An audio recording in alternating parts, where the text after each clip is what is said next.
हरे कृष्णा। जय श्री राधे श्याम, जय श्री कृष्ण बलराम। आज की श्री जी पद हरि चरण चिंतन की कक्षा में आप सबका बहुत बहुत वेलकम है और स्वागत है हार्टली, क्योंकि आज की कक्षा है जन्माष्टमी स्पेशल होनी चाहिए थी, लेकिन मुझे लगा कि मुझे किसी को आज हमारा भक्ति वृक्ष जो चल रहा है तो उसमें मुझे एक दो रिप्लाई करने थे, और वो थे कि माता जी क्या हमें गुरु ज़रूरी है, क्या उसके बिना नहीं होगा, क्योंकि शास्त्रों में ये भी मेंशन है कि पति ही गुरु होते हैं, तो पति क्यों नहीं फिर पत्नी को गुरु बनाते, तो पति ही गुरु होते हैं। एनीवे वो जो अपार्ट, तो पत्नी की वैल्यू क्या है पता नहीं क्या है, तो गुरु, तो गुरु कृपा तो हो गई, हम अधम जीव हैं, तो उसके लिए हम ये आज स्वाध्याय करेंगे, श्रवण करेंगे कि गुरु कृपा क्यों, पति कृपा तो है, तो फिर गुरु क्यों एक्स्ट्रा, वो एक्स्ट्रा नहीं है, गुरु ही हमें इस भव सागर से पार लेके जाएंगे। गुरु की महिमा बहुत है, भगवान खुद जो अजन्मा है, जन्माष्टमी मना रहे हैं जन्मा, तो उनको भी गुरु जब जब उन्होंने अवतार धारण किए उनको गुरु की शरण में जाना पड़ा, यहाँ तक कि गोपियाँ, इसका हम आगे चर्चा करते हुए आज का मंगलाचरण उच्चारण करते हैं। लेकिन कौन सा, आज हम गुरु अष्टकम की, मैं आपको जो हमारे गौड़ीय वैष्णव संप्रदाय में हम गुरु अष्टकम, गुरु की ग्लोरिफिकेशन में गाते हैं, वो श्लोक मैं आप सबके साथ शेयर करती हूँ। गुरुवे गौरचंद्राय राधिकाय तदालय कृष्णाय कृष्ण भक्ताय तद्भक्ताय नमो नमः। तप्त कांचन गौरांगी श्री राधे वृंदावनेश्वरी वृषभानु सुते देवी प्रणमामि हरि प्रिय। वांछाकल्पतरुभ्यश्च कृपा सिंधु भैव च पतितानां पावनेभ्यो वैष्णवेभ्यो नमो नमः। हे कृष्ण करुणा सिंधु दीनबंधु जगतपति गोपीश गोपिका कांत राधा कांत नमोस्तुते। हरे कृष्णा। मेरे पास इतने गैजेट्स हैं इसलिए मैं शॉर्ट में मंगलाचरण उच्चारण कर रही हूँ, और प्लीज़ मुझे माफ़ कर दीजिएगा, मेरी वाणी से कुछ भी अपराध बने, प्लीज़ प्लीज़ प्लीज़। मैं पहले माफ़ी मांग लेती हूँ क्योंकि मुझसे बहुत अपराध बनते, मुझे क्षमा कर दीजिएगा, क्योंकि फिर मेरा जब रुक जाएगा, नहीं तो मुझे माफ़ कर दीजिएगा। आज गुरुवाष्टकम का मैं एक श्लोक आपके साथ शेयर करती हूँ, एक करूँगी दो करूँगी मुझे भी नहीं पता, जैसा गुरु महाराज चाहेंगे। लेकिन मेरा गला अच्छा नहीं है, लेकिन फिर भी आप सबके लिए मैं गाने लगी हूँ। संसार धावा नललीड लोका त्राणाय कारुण्य घना घनत्वं प्राप्तस्य कल्याण गुणारवस्य वन्दे गुरोषि चरणारविन्दं महाप्रभु कीर्तन नृत्य गीता वादित्रमाधेन मनसोरसेन रोमाञ्चकम्पा श्रोत्रङ्गभाजो वन्दे गुरोषि चरणारविन्दं श्रीविग्रहादन् नित्यैनाना शृङ्गारतन्मन्दिरमार्जनादो युक्तस्य भक्तांश नियुक्तोऽपि वन्दे गुरोषि चरणारविन्दम्। इसका आगे एक्सप्लेनेशन भी बहुत अच्छा है कि हम अपने गुरु के चरणों में प्रणाम करते हैं, लेकिन हम क्योंकि इतने गैजेट्स नहीं है और समय कम होता है, इसलिए मुझे शॉर्ट में फिनिश करना पड़ता है। 20 मिनट्स नहीं, मुझे बहुत ज़्यादा समय चाहिए होता है। तो गुरु कृपा क्या है, क्या हमें ज़रूरी है गुरु धारण करना? जी 100% बहुत ज़रूरी है। गुरु के बिना, गुरु कृपा केवलम गुरु की कृपा के बिना कुछ नहीं होगा। परम कृपा का द्वार है ये गुरु। तो इसलिए कभी ऐसे मत सोचिए कि हमें गुरु नहीं धारण करना है या गुरु लाइफ में नहीं आए। मतलब ये कोई गेम भी नहीं है, कोई खेल भी नहीं है। आजकल बहुत सारे गुरु गुरु बन रहे हैं, लेकिन हमें बहुत सोच समझ के अपनी लाइफ गुरु के हाथ में देनी है। पहले गुरु को देखना है, परखना है, उनकी बैकग्राउंड स्टोरी देखनी है और उनका लाइफ देखना है। क्या वो सन्यासी हैं, उनका जीवन कैसा रहा है पास्ट, सारा देखना है। जैसे वंदे गुरु श्री चरणारविंदम हमने बोला कि हम गुरु के चरण कमलों में प्रणाम करते हैं, क्योंकि गुरु के चरण कमल में ही हमारा जीवन है। और गुरु का अर्थ क्या है, क्या कृपा, उनकी कृपा का अर्थ क्या होगा? क्योंकि गुरु की दृष्टि से उत्पन्न जो दिव्य अनुरागी साधु जो मिल बनते हैं, जिन पे कृपा प्राप्ति होती है, वो भगवान के प्रेम पथ पर सशरीर भी जा सकते हैं। लेकिन कैसे? गुरु की कृपा से। हमारे शास्त्र में बहुत सारे आपको उदाहरण मिलेंगे, लेकिन उसके लिए आपको थोड़ा स्वाध्याय करना पड़ेगा, आपको शास्त्र उठाने पड़ेंगे, मेहनत करनी पड़ेगी, मोबाइल को साइड करना पड़ेगा, मोबाइल की स्क्रॉलिंग साइड करनी पड़ेगी और शास्त्र उठा के पढ़ना पड़ेगा। जैसे कि हमारे शास्त्रों में एक आया है, यस्य प्रसादा भागवत प्रसादो, यस्य प्रसादा नागति कुतोपि। ऐसे तो गुरु की कृपा से ही भगवान की कृपा मिलती है, गुरु के बिना। ये भी हमारे गुरुवाष्टकम का 8th श्लोक है। ये मेरे को 2 लाइन ऐसे याद आई, मैंने आपको बता दी। और शास्त्र से प्रणाम है, हमारे बहुत सारे प्रमाण हैं, 1 नहीं, 2 नहीं, 3 नहीं, बहुत है। भागवत गीता से है, जैसे तद्विधि परिपत्नेन परिप्रश्नेन सेवया उपदेक्षन्ति ते ज्ञानम ज्ञानी तत्व दर्शना। ये श्लोक मैं हमेशा कोट करती हूँ, क्योंकि ज्ञान जानने के लिए गुरु के पास जाना ही पड़ेगा। इसमें गोपियों की एक कथा मतलब है, वो मैं बताती हूँ।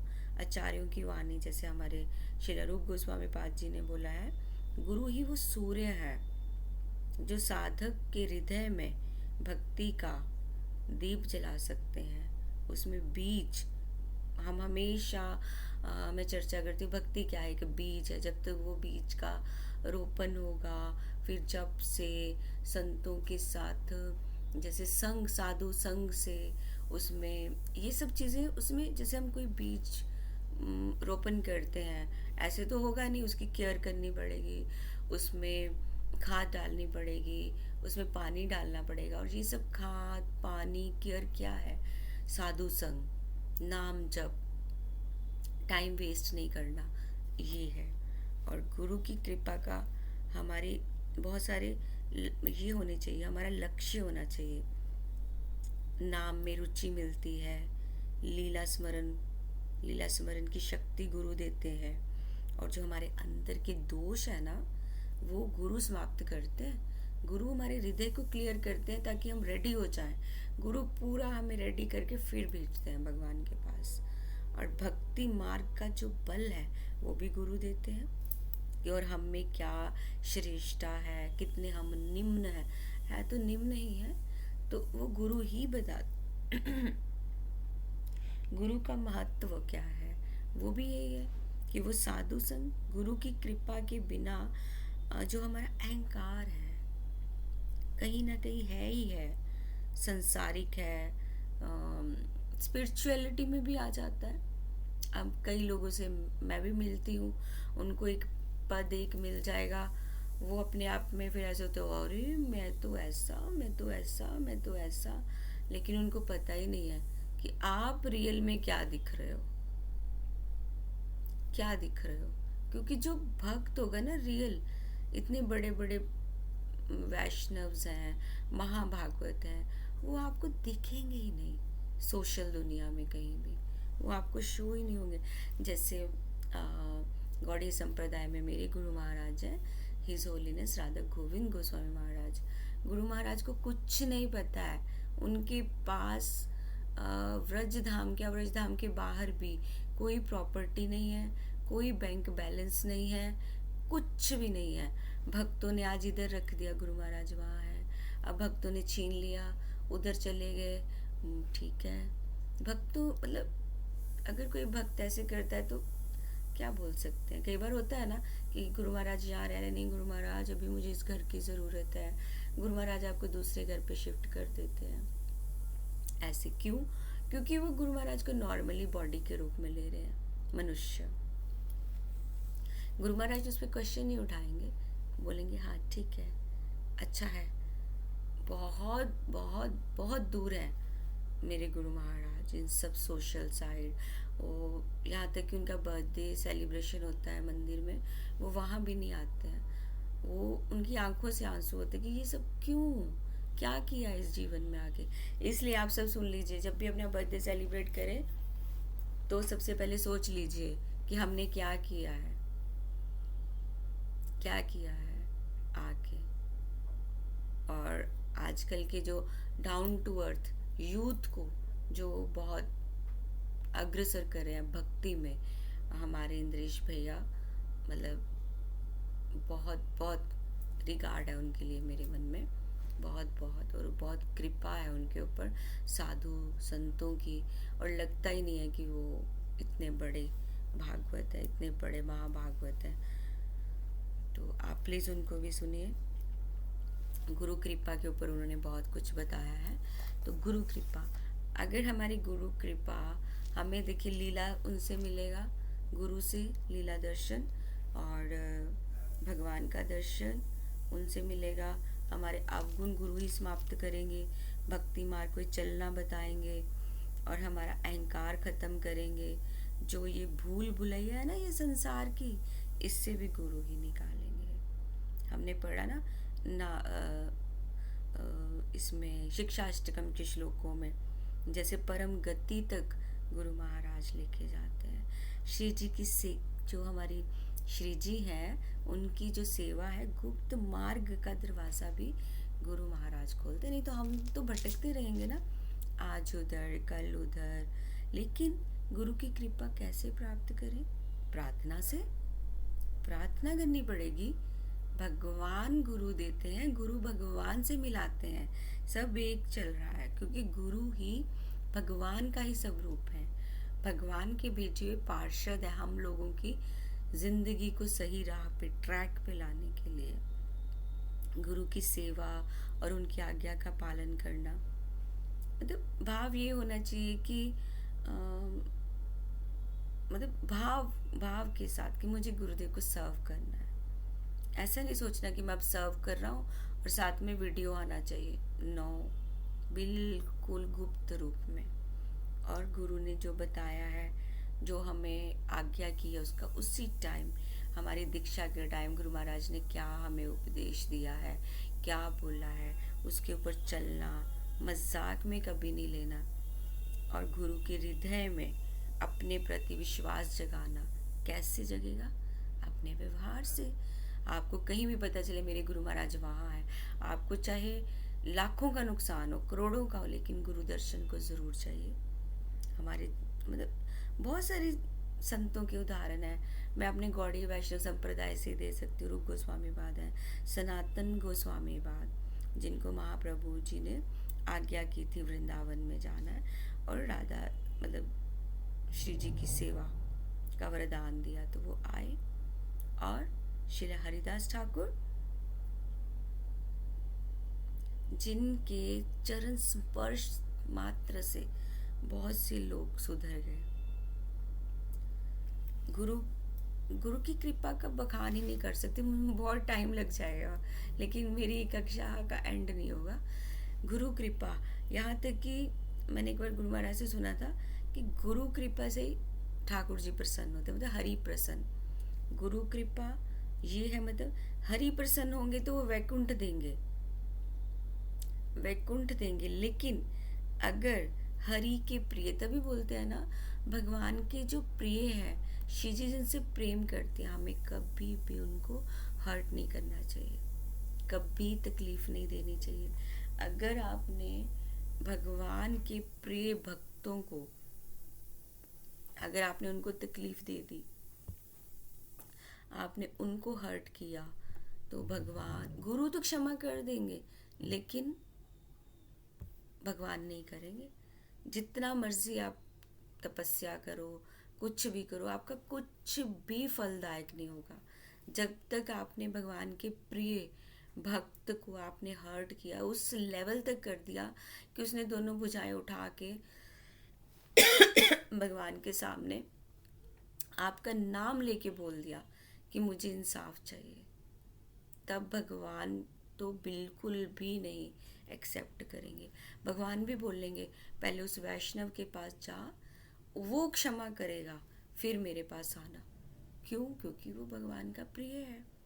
इसलिए गुरुजन जो है, वैष्णव जो है, चाहे वो माला कर रहे हैं, कैसे करें, वो वैष्णव तो है, तो उनके प्रसन्न करेंगे, उनको दुखी करेंगे तो आपका कभी भी उद्धार नहीं होगा। प्रसन्न, अगर गुरु प्रसन्न तो वो हरि ही दे देंगे, हरि ही दे देंगे।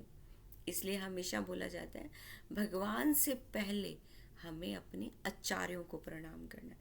हम डायरेक्ट भगवान को प्रणाम करते हैं ना, नहीं, हमारे आचार्य, हर संप्रदाय के अपने अपने आचार्य हैं, हर संप्रदाय में, सभी संप्रदाय एक है, और लेकिन आचार्य, आचार्यों की वाणी है, आचार्यों को प्रणाम कीजिए। सबसे पहले आचार्य रीझ गए, हरि भी रीझ गए, श्री जी रीझ गई, क्योंकि उनको केवल और केवल आचार्य क्या मांगेंगे? हरि प्रसन्न। आचार्यों का भी मेन गोल वही है, हरि प्रसन्न। और हरि का क्या है कि जो मेरे प्रेमी भक्त है वो प्रसन्न। और हमें हमेशा इस भाव से जाना है कि मतलब इस भाव से जाना है कि मैं अपने आचार्यों को प्रसन्न कर सकूं। अगर मेरे आचार्य प्रसन्न है तो मेरे हरि प्रसन्न है। हरि प्रसन्न सिर्फ होंगे अगर यही गोल है कि भगवान को प्रसन्न करना है, ठीक है, आप इस भाव से जाइए कि मुझे सिर्फ भगवान को ही, मुझे गुरुओं से कोई मतलब नहीं है, मेरे गुरु हो गई दीक्षा, आप कहाँ भी जाए मुझे कोई मतलब नहीं है। लेकिन हमारे जो पाप हैं पहले के संचित, वो फिर से जागृत हो जाएंगे, वो पाप आएंगे। लेकिन जब गुरु लाइफ में आएंगे, गुरु पहले हमारे जो पाप है ना उनको फिनिश करते हैं। जैसे क्लास स्टार्ट करते ही कक्षा, मैंने बोला ये जो हृदय रूम है ना, एक कमरा है, ये भी बॉडी के अंदर, बॉडी घर है, अलग अलग रूम्स हैं। इस रूम में जहाँ पे हमें श्री जी को विराजमान करना है, गुरु पहले उस डर्टी हृदय को, चारों तरफ से वो गंदा है, गुरुदेव ही क्लियर करते हैं। गुरुदेव एकदम साधु संग देंगे, गुरु का संग होगा, हरि नाम होगा, और संग से कितना प्रभाव होगा, वो डर्टी रूम क्लियर होगा। डर्टी रूम क्लियर होगा तो वहाँ पे हमारे भगवान विराजमान होंगे। तो ये प्रोसेस स्टार्ट होगा। अगर डायरेक्ट भगवान की शरण में चले गए तो फिर हमारे जो हमारे पाप है वो फिर से जागृत होते जाएंगे, प्रकट होंगे। जैसे गोपियाँ, मैं आपको बता, लेनी कक्षा बहुत लंबी हो जाएगी, मैं जल्दी से बता दूँ। गोपियाँ, उन्होंने किसको भजा? हरि को। हर समय कृष्ण कृष्ण कृष्ण कृष्ण कृष्ण कृष्ण, सोते जागते उठते बैठते कृष्ण कृष्ण कृष्ण कृष्ण। लेकिन क्या हुआ? उनकी लाइफ में आचार्य नहीं थे, गुरु नहीं थे, उनके पास सिर्फ कृष्ण थे, तो कृष्ण नहीं आए। लेकिन क्या हुआ? किशोरी जी आई, किशोरी जी आई। किशोरी जी किस रूप में आई?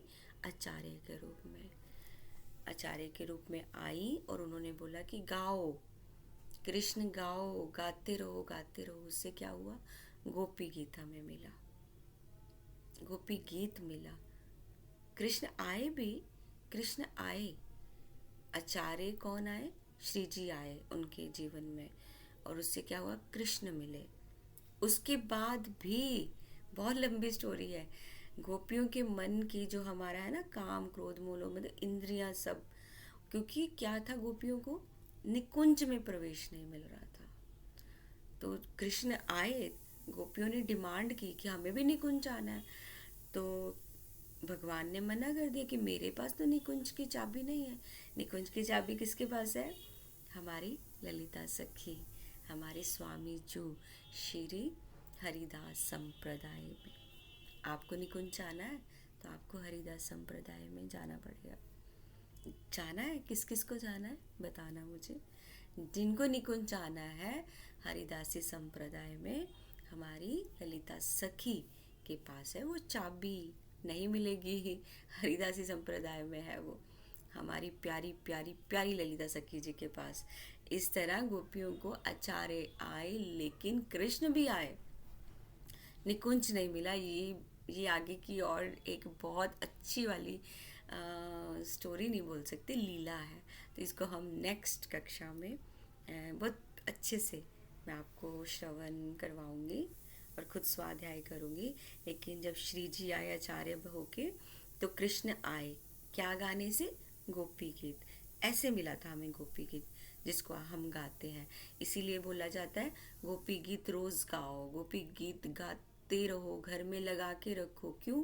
कृष्ण आते हैं, गोपी गीत भगवान को बहुत प्रिय है, तो गोपियों ने गाया, ऐसे गोपी गीत का प्राकट्य हुआ। लेकिन फिर भी आचार्य नहीं थे तो उनको जीवन अस्त व्यस्त चल रहा था। फिर थोड़ा उनको मान भी आ गया था, गोपियों को मान भी आया। उसके लिए हम आगे चर्चा करेंगे। किशोरी जी आचार्य रूप में आए, गोपी गीत आया, ठाकुर जी आए। लेकिन आप इसके बीच का मेन देखिए, गोपी और कृष्ण के बीच में माध्यम कौन बना? श्री जी नहीं आए, आचार्य रूप में आए। इसलिए हमें आचार्य गुरु की बहुत ज़रूरत है।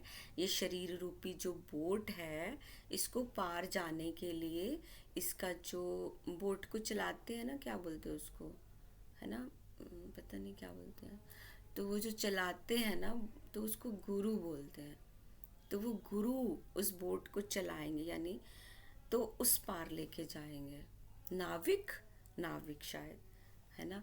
तो वो उसका, इस बोट का पूरा ऑनर होंगे। फिर इस बोट को नाविक वो चलाएगा और वो दूसरी तरफ लेके जाए। किस तरफ? भागवत प्राप्ति की तरफ। तब पार उतरेंगे। पार कौन है? भगवान। तो इसलिए हमें गुरु कृपा चाहिए। जब इतने उच्च संत लोग, आचार्य वर्ग, यहाँ तक कि गोपियों जैसी भक्ति किसी ने नहीं की, गोपियों जैसा प्रेम नहीं है, गोपियों को भी आचार्य आने पड़े उनकी लाइफ में, तब कृष्ण आए। उसके बाद निकुंज कैसे गए गोपियाँ, उसकी कक्षा हम नेक्स्ट कक्षा में ज़रूर करेंगे। अभी जन्माष्टमी करके शायद 2-3 दिन के बाद हो, मेरी बहुत सारी सेवाएं हैं। जय श्री राधे श्याम। गुरु कृपा केवलम, गुरु गुरु गुरु हमेशा लाइव। और गुरु बहुत सोच समझ के मतलब जाना है। ऐसे नहीं कि कोई उधर बहुत सारा एक कथा का पंडाल लगा है, वहाँ पे जाओ और किसी ने बोला है कथा चल रही है, अभी कथा के बाद महाराज जी दीक्षा देंगे तो आप सब वहाँ पे जाके नहीं। 1 साल पूरा लीजिए, समय लीजिए, गुरु को सुनिए, उनकी लाइफ के बारे में जानिए। फिर उसके बाद देखिए कि सच में ये जो बोट है, इसके नाविक हमें बनाना है कि नहीं आना है। गुरु को भी पूरा अधिकार है शिष्यों का जानने का। और जैसे इंद्रेश जी ने अभी दीक्षा दी, उन्होंने बहुत सोच, मुझे ये बात उनकी इतनी अच्छा लगती है ना भैया की, उन्होंने ये बोला कि अगर मुझे पता चला कि मेरे जो दीक्षित, मेरे द्वारा जो दीक्षित भक्त हैं, उन्होंने किसी भी संप्रदाय की निंदा की है या कुछ भी सुना, तो मैं अपना मतलब वो सब जो भी उनका होता है तो वापस ले लूँगा। मतलब उनके कुछ ना शोल्डर्स पे गदा और पद्म ऐसे करके मार्क किया जाता है, उनकी संप्रदाय में मार्क किया जाता है शोल्डर्स पे। तो उन्होंने बोला मैं अपनी गदा पद्म मैं वापस ले लूँगा। इतने स्ट्रिक्ट गुरु हैं वो, और गुरु स्ट्रिक्ट ही लाइफ में आना चाहिए। जो गुरु आपको त्याग के नहीं बोलता है ना, वो गुरु के पास बिल्कुल नहीं जाना। जो गुरु आपको त्याग के लिए बोले चलो चलो पहले लहसुन प्याज छोड़ो, इतनी माला होनी चाहिए, ये स्वाध्याय होना चाहिए, ये लेक्चर सुना होना चाहिए, और उसके बाद आपको रोज़ अपडेट गुरु को कर रहे हैं आप, जैसे भी हमारे गौड़ीय संप्रदाय में हम गुरु ऐसे कनेक्ट रखते हैं, जैसे भक्ति वृक्ष चल रहा है, फिर आश्रय ग्रुप चलते हैं, उसमें एक एक साधक का पूरा रिपोर्ट आता है। जी इतनी माला की, ऐसे किया, आज ये स्वाध्याय किया, ऐसे क्या हम सब एक दूसरे से अटैच्ड रहते हैं। ऐसे नहीं तो दीक्षा हो गई, अब गुरु कहाँ है, अब शिष्य कहाँ है, शिष्य तो बिल्कुल भूल ही गया अपने गुरु को।